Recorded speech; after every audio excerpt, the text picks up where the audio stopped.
नमस्ते जी। शुभ नाम क्या मैम? दीपिका यादव रेवाड़ी से। मैडम जो आज किसान आंदोलन चल रहा है पिछले 75 दिन से, तो क्या लग रहा है आपको सरकार के रवैये के अनुसार? सरकार का रवैया बिल्कुल वाहियात है, बेकार है किसानों के प्रति। उनको अपने जो किसान बिल है तीनों वो वापस लेने चाहिए, जिसको लेके ना वो कुछ बोल रहे हैं ना उनकी कोई प्रतिक्रिया है। किसानों के लिए कोई नहीं सोच रहा इस टाइम का सरकार। वोटिंग के लिए जब टाइमिंग होता है तब किसानों के लिए उतर के आती है सरकार। तो आपको लगता है जब वोटिंग का समय होता है तो किसानों के नाम पर बड़े बड़े झंडे लगाए जाते हैं? किसानों के नाम पे वोट वसूले जाते हैं। अपना देश है किस लिए बताओ? किसानों के लिए और जवानों के लिए मेनली ना। तो वोट बैंक भी किसानों से बनता है, जवान से बनता है, लेकिन इस टाइम पे जो किसान की दुर्दशा हो रही है उसको लेके सरकार को आना चाहिए, जो नहीं आ रही। तो अभी सरकार क्या कर रही है दिल्ली के अंदर? किसानों ने ऐसा क्या कर दिया कि एक तरफ दिल्ली के अंदर किले गड़ाई जा रही है, कंक्रीट की दीवारें बनाई जा रही है और किसान उसी जगह मिट्टी डालकर संदेश दे रहे हैं मिट्टी से जुड़ा हुआ होने का। वो तो उनको पाकिस्तानी खालिस्तानी वो दिखाने के लिए कि ये हमारे हिंदुस्तान के नहीं हैं और ये आतंकवादी टाइप हैं, ये चीज़ें दिखाने के लिए वो लोग ये किले और ये सब बना रहे हैं। जबकि आप लोगों ने देखा है अपना चीन का बॉर्डर, पाकिस्तान का बॉर्डर भी ऐसा नहीं है जो चीज़ शो कर रहे हैं। पर किसान अपना आपको सही प्रूफ करने के लिए अभी भी वहाँ बरकरार है, बैठा हुआ है और वो बैठा रहेगा जब तक ये बिल वापस नहीं होंगे। तो अपने देश की जो 60% जो अपनी देश की जो शक्ति है, जनसंख्या शक्ति है, वो कृषि के ऊपर आधारित है। तो फिर पूरा कृषि विभाग को ये 60% जनसंख्या को देश की कोई खालिस्तानी पाकिस्तानी बता रहे हैं? नहीं तो नेता बोल रहे हैं ना, और कौन बोल रहा है? या फिर गोदी मीडिया बोल रही है इसको? ऐसा तो किसान तो बैठे ही हैं वहाँ पे, और किसानों को कहाँ मिलोगे आप जाके? किसानों से वहाँ जाके किसानों से पूछो उनकी क्या हाल है, तो वो तो किसान ज़्यादा बयान करेंगे अच्छे से। अंजना मोदी कश्यप भी तो बोल रही थी, उन्होंने भी अपने शब्दों में बोला है कि राकेश टिकैत के बारे में कि ये राजनीति कर रहे हैं आंसू दिखाकर। कोई राजनीति नहीं कर रहा, राजनीति वो कर रहे हैं जिनको राजनीति करनी थी, जो वोट लेके जा चुके हैं, जो इस टाइम सत्ता में हैं। जिन्होंने राजनीति नहीं करनी वो इस टाइम किसानों के साथ खड़े हैं वहाँ पे। तो अभी जो किसान राजनीति नहीं करता। अभी जो किसान आंदोलन महापंचायतें चल रही है, यूपी में भी महापंचायत हुई है, पंजाब में भी हुई है, हरियाणा में भी महापंचायत का दौर चला हुआ है। आपको कैसा लग रहा है अगर महापंचायत इस अगली राजनीति में भी आगे आए तो क्या उस टाइम अमेरिका की बात नहीं हुई? अभी तो उनका नहीं है राजनीति का ऐसा कुछ। अभी तो उनका ये है कि उनका बिल वापस हो जाए, जो भी किसान बिल ये 3 बना रखे काले कानून, इनको वापस ले सरकार। तो उसको लेके एकजुटता दिखाई जा रही है कि महापंचायत में इतनी भीड़, मोदी जी जहाँ कहीं अपनी रैली करते थे वहाँ जो भीड़ होती थी वो अभी किसानों की महापंचायत में देखने को मिल रही है। और उन्हीं की वजह से ही बीजेपी की सरकार है अभी सत्ता में ना। देखिए मोदी जी की भीड़ की अगर बात करें तो 3000 तो सिक्योरिटी में एसपीजी रखते हैं, 3000 की तो वही खरीदी हुई चीजें होती है ना, उनको तो आप पे कर रहे हो ना, तो वो तो पे वाले बंदे बैठे हैं ना। लेकिन आज जो किसान भीड़ लेके बैठा है उसमें कोई पेमेंट वाला बंदा नहीं, खरीदा हुआ नहीं है, वो सारे अपने धरती से जुड़े, जमीनी चीज से जुड़े बंदे बैठे हैं वहाँ पे। ऐसा क्या नुकसान करते हैं किसानों ने? कोई देश की अर्थव्यवस्था को नुकसान किया है क्या किया है? जो किलेबंदी की जा रही है, इंटरनेट सेवाएं बंद की जा रही है। वो इंटरनेट सेवाएं तो देखो इसलिए बंद की जा रही है क्योंकि जो हमारा मीडिया है जो टीवी पे आ रहा है मेनली ना, गोदी मीडिया जो है, उन्होंने तो सच दिखाना ही नहीं होता है बिल्कुल भी। तो यूट्यूब पे जो लोग आप लोगों ने जो भी चैनल बना रखे हैं, इसके थ्रू ना जनता को, आम जनता जो कनेक्ट हो रही है किसानों से, वो ना हो सके, उनको पता ना चले किसानों की एक्चुअल पोजीशन इस टाइम पे क्या है। उस वजह से ये नेट वगैरह ये बंद किया गया है। और अगर यूँ देखें तो टेक्निकल ये बना रहे हैं, जो टेक्निकल इंडिया बना रहे हैं, तो उससे स्टूडेंट का नुकसान हो रहा है। नेट बंद करके बैठे हैं, ऐसा तो है नहीं कि हर कोई इसी चीज़ को ही देख रहा है।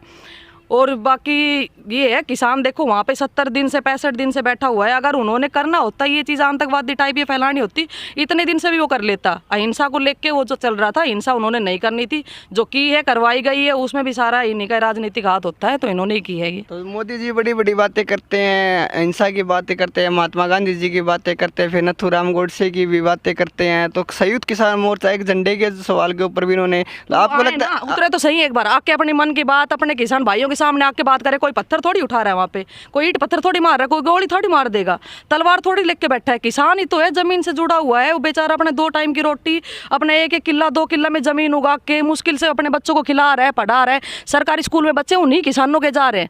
जो सरकारी जितनी भी हमारी चीज़ें चल रही हैं उनका सब उन किसानों के बच्चे कर रहे हैं। अगर वहाँ खड़े हैं, जंग के मैदान में खड़े हैं, तो भी किसान के बेटे खड़े हैं।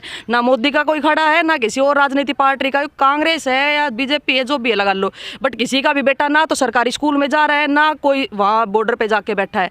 तो आमने सामने आके में मोदी साहब बात करें, अपने मन की बात हम उनके सामने रखें और सोल्यूशन करें। अदरवाइज ये तो लंबा ही चलना है, ऐसे चलेगा। इस देश का एक नारा है, जय जवान जय किसान। तो आज सरकार ने फिर क्या कर रखा है? एक तरफ जवान वहाँ परेशान है, किसान यहाँ परेशान है, तो कोई इस नारे को फॉलो नहीं कर रहा है। जिन्होंने दिया था वो देख के चले गए। बाकी मोदी जी को आगे कंटिन्यू करनी चाहिए थी ये चीज़। वोट बैंक भी उन्होंने यहीं से लिया है, किसान से और जवान से, और आज दोनों ही परेशान है। आमने सामने खड़ा करके बैठे हो, क्या राजनीति है? तो बहुत गंदी राजनीति है। किसान को और जवान को आमने सामने ला दिया, यानी कि बाप और बेटा आमने सामने खड़ा है।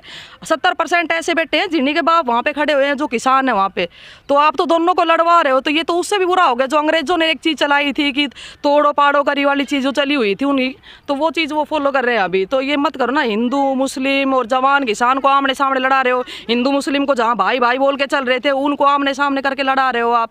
उनका सॉल्यूशन करो, कुल मिला के ना जो भी चीज़ है उनको सेटिस्फाई करो। अगर आप लोग ठीक हो, बीजेपी वाले ठीक है, ये कानून ठीक है, तो उनको सामने आके सेटिस्फाई करो इस चीज़ के लिए कि हमारा ठीक है या किसान को फ़ायदा होना है, बस ज़मीन नहीं बिकेगी। वो तो नहीं बिक रही हमारे पास में ये ज़मीन तो आज भी, पर आप आके उनको सेटिस्फाई करो, उनको क्लियर करो। अगर वो सेटिस्फाई क्लियर है तो बिल में संशोधन करें या बिल वापस ले, वो उनकी अपनी है। अभी किसान नेता बोल रहे कि कांग्रेस के राज में किसानों को खून दिया गया था और हमारे राज में पानी दिया जा रहा है। मैं बात करना चाहता हूँ 2014 से लेकर 2020 तक एनसीआरबी के जो आंकड़े 2020 के बाद उन्होंने बताना बंद कर दिया, बीच में तो बताया नहीं, फिर भी लगभग 1.5 लाख किसानों ने आत्महत्या तब की है।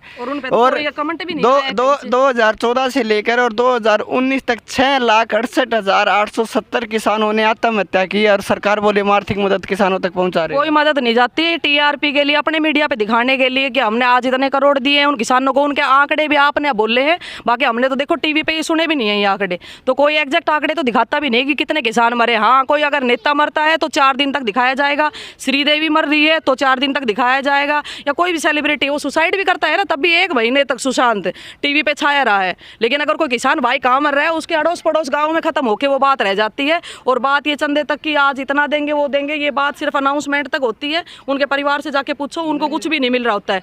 और 2022 में तो आपकी डबल आय हो रही थी ना बीजेपी की साइड से किसानों की, तो डबल मत करो लेकिन उसको आधा भी मत करो। मोदी साहब को इतना कहना चाहूँगी मैं। देखिए, मैंने पूरी रिपोर्ट बना रखी 2019 से लेकर, कहाँ चली गई शायद, कहाँ डाल, 2019 से लेकर मैंने पूरी रिपोर्ट बनाई किसानों के बारे में।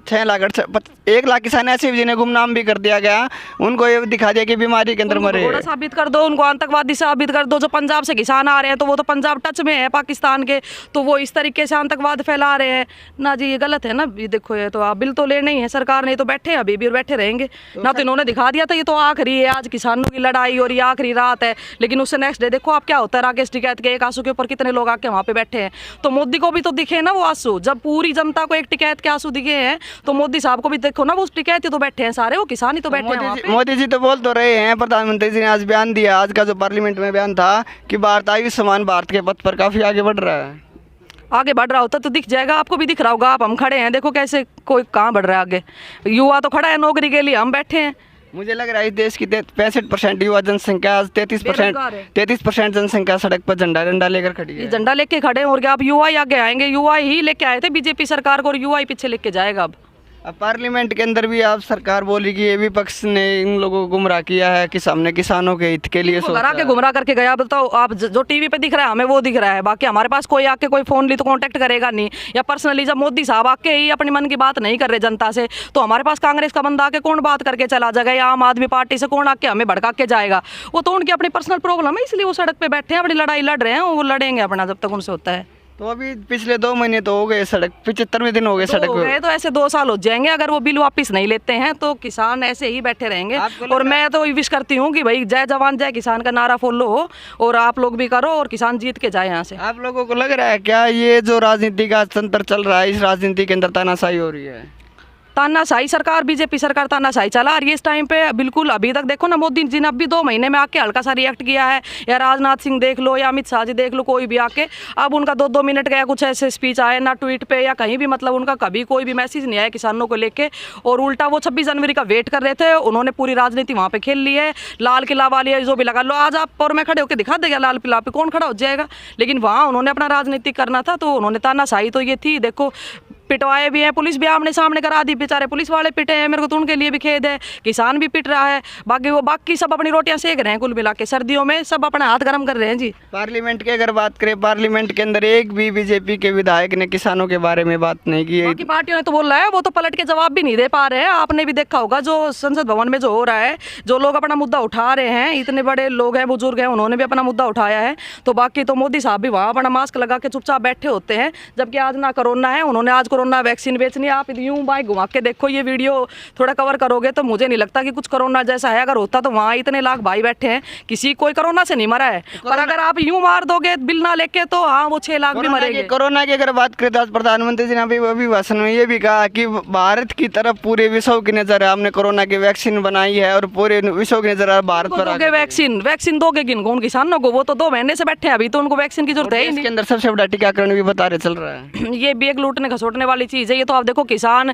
ये आम मतलब जनता भी है। जो कोरोना के अंदर मरे कौन? आप देखो जो हॉस्पिटलाइज हुए हैं वो लोग मरे हैं। जो घर में बैठे थे भाई बहन, वो या 3 महीने का बच्चा था या चाहे वो 80 साल का बूढ़ा था, कोई भी घर पे डेथ नहीं हुई है।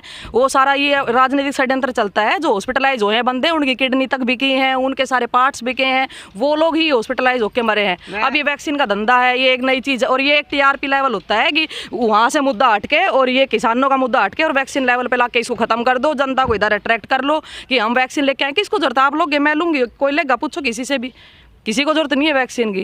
कोरोना तो वहाँ पिछले 75 दिन से किसान बैठे, किसको? तो किसी को हुआ ही नहीं ना। अगर किसान मजबूत है तो देश मजबूत है। किसी को वैक्सीन की जरूरत नहीं है। उनका पानी भी हमारे लिए वैक्सीन है। और बाकी यूं वैक्सीन ला के दोगे तो ये जहर है सबके लिए। अगर लेता है कोई भी युवा लेता है इस देश का तो वैक्सीन भी जहर है। अभी जो किसानों के साथ हुआ, वहाँ शौचालय हटा दिए गए, बिजली पानी हटा दिया गया। कौन करता है इतना? किसान तो आपको रोटी ला के दे रहा है, आप उसको पानी का, जो पानी होता है जो मतलब सबसे नील चीज़ हो गई जिसको फ्री में पिलाया जा रहा है, जो चीज़, वो पानी की व्यवस्था भी हटा रहे हैं, वहाँ शौचालय की व्यवस्था हटा रहे हो आप। 2 चीज़ तो सबसे मेन है, तो जन्मसिद्ध अधिकार है हमारा, पानी पीना हो गया, शौचालय जाना हो गया, वो चीज़ें भी हटवाई हैं। इतना तो बुरा रवैया अंग्रेजों की सरकार में भी नहीं हुआ है कभी भी, जो इस टाइम पे हुआ है आके ना। तो खून तो बहुत जलता है, लेकिन जाके बात कौन करे डायरेक्ट उनसे? वोट तो सबने दे रखे, हम भी वोटर ही हैं। और वो जो वहाँ बैठे हैं उन्होंने भी 2-2 योजना वोट दे रखा है मोदी साहब को।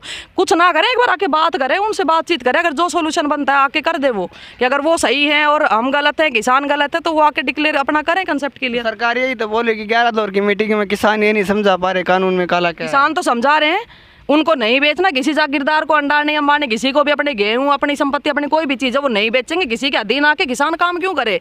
कोई नौकरी थोड़ी कर रहा है किसान, ना तो गवर्नमेंट एम्प्लॉय है वो, ना वो प्राइवेट एम्प्लॉय है। आज मैं किसी के नीचे काम करती हूँ, मैं जी हजूरी करूँगी, उनको सर नमस्ते गुड आफ्टरनून मैं उनको करूँगी, मेरे को उनसे चाहिए तनख्वाह। लेकिन किसान अपनी ज़मीन में बोक के अनाज और तब दुनिया का पेट भर रहा है, तो वो इस देश में सबसे अमीर आदमी मानना जाए तो वो किसान है एक तरीके से, जो सारे देश को चला रहा है। मशीन आप बेच लोगे, सीट बेच लोगे, माइक बेच लोगे, ये मैं खरीद के पहन लूँगी, लेकिन जो किसान दे रहा है वो किसी मशीन से थोड़ी ना निकलेगा, वो तो किसान ही लेके आएगा। तो मालिक बना के उसकी पूजा करनी चाहिए उनको, ये चीज़ नहीं है। तो अगर कोरोना की बात करें, WHO ने 8 जनवरी को पता चला था कि विश्व के अंदर कोरोना है। 9 जनवरी को पहला पेशेंट आया, 10 जनवरी को पहली मौत हुई, 13 जनवरी को WHO ने वर्ल्ड इमरजेंसी घोषित कर दी। और उसके बाद इसने मार्च में आया, इन्होंने अपने मार्च में नहीं आते, WHO ने इमरजेंसी घोषित कर दी। लेकिन मुझे लगता है उस समय मध्य प्रदेश में सरकार गिराने का कार्य कल चला था, भारत के अंदर नमस्ते लंदन हो रहा था, और इन्होंने उसको अपने राजनीतिक फायदे के लिए, आपको लगता है कि इन्होंने डिले किया है इमरजेंसी लगाने में? और फिर जब जिस टाइम पे इनको उठना चाहिए था उस टाइम साहब दौरे पे होते हैं, कहीं पाकिस्तान के दौरे पे होते हैं, कहीं चीन के दौरे पे होते हैं। बाद में वो बोलते हैं कि वो लोग हमें आके लूट रहे हैं। ये जो कील गड़ाने का काम कर रहे हैं ये चीन के बॉर्डर पे जाके करे, जो 20 किलोमीटर अंदर आ चुकी है जनता, वहां तक उधर कोई कार्रवाई ना करके इधर के लोगों का माइंड डाइवर्ट करने पे लगे पड़े हैं। उस टाइम पे भी इन्होंने अपनी राजनीति, कोई पुलवामा लगा लो, अटैक लगा लो, जितने हमारे देश के जवान मर रहे हैं या किसान मर रहे हैं, इनमें सब में राजनीतिक मुद्दा, इनका अपना हाथ होता है। जब भी वोट कमाने होते हैं, आप देखना किसी भी स्टेट के अंदर जब भी इलेक्शन होंगे, तब या तो कोई जवान शहीद होगा या किसानों की मौत होगी, उस टाइम पे जाके वो किसान के घर पे 10 करोड़ 5 करोड़ लेके पहुंच जाएंगे। या जवान जितने हमारे 40-42 मरे उस टाइम पे, हर जगह इलेक्शन टाइमिंग क्यों होती है ये चीज़? पाकिस्तान के हमारे इलेक्शनों के टाइम में आके अटैक कर रहा है। आधे बम हमारे इधर से फोड़े जा रहे हैं, 2 उधर से फोड़े जा रहे हैं, नाम सारा पाकिस्तान पे फोड़ दो बम। पूरा इतना खराब पाकिस्तान भी नहीं है, पाकिस्तान भी हमारा हिस्सा था किसी टाइम में। क्या बना इतना बड़ा भारत क्या साल में 70 सालों में पाकिस्तान सुना है जो आप अब ये 6 साल में जितना आप पाकिस्तान सुन रहे हो? तो पाकिस्तान है क्या मुकाबला हमसे? नहीं, हमारा है ही नहीं, हमारे पैर की जुत्ती के बराबर भी नहीं है, मुकाबला भी क्यों करना हमने? और चीन भी कुछ भी नहीं है। लेकिन आज आके लग रहा है कि इन्होंने ज्यादा स्ट्रॉन्ग बना दिया इनको, कि पाकिस्तान हमला कर देगा, चीन हमला कर देगा। अरे जाके रोको, उनकी तो इतनी औकात ही नहीं है कि वो 20 किलोमीटर पार कर जाते, लेकिन आप लोगों ने एंट्री दी है उनको। इधर आप कुछ नहीं कर रहे हो, उनको देश के अंदर घुस रहे हो आप। फिर वो कल को जब फोड़ा तोड़ी होगी तो आप लोग बोलते हो कि देखो यूं हमला हो गया, फिर इधर से माइंड डाइवर्ट कर देंगे। तो ये तो सारा इनका अपना चलता है। कोरोना काल के ऊपर मेरा एक सवाल और है आपसे कि 23 मार्च को मध्य प्रदेश के अंदर सरकार गिर जाती है, शिवराज सिंह जी शपथ लेते हैं, बेंगलोर में बड़ी बड़ी पार्टियां होती है, प्राइवेट जेट्स के अंदर पार्टी जाती है, और फिर बेंगलोर से ही प्रधानमंत्री 4 घंटे के अंदर बिना किसी तैयारी के देश के अंदर आपातकालीन लगा देते हैं। तो आपातकालीन कब लगाई जाती है बताओ आप? 4 घंटे के अंदर सरकार गिरती। हाँ, तैयारी क्या थी? तैयारी तो होनी चाहिए। इतने लाखों लोग मजदूर पैदल चलते चलते अपने घर तक, जो इस देश की 40% जनसंख्या मजदूरी के ऊपर डिपेंड है, वो अपने घर तक पैदल चलते हुए गए हैं। कोई भूख से मर गया, कोई पैदल चलते हुए मर गया, कोई धूप से मर लेकिन फिर गया। भी देखो मीडिया ने ये दिखाना है कि जहाँ कांग्रेस की सरकार है वहां से जनता पैदल जा रही है, उनको हाईलाइट करके दिखाया जा रहा था।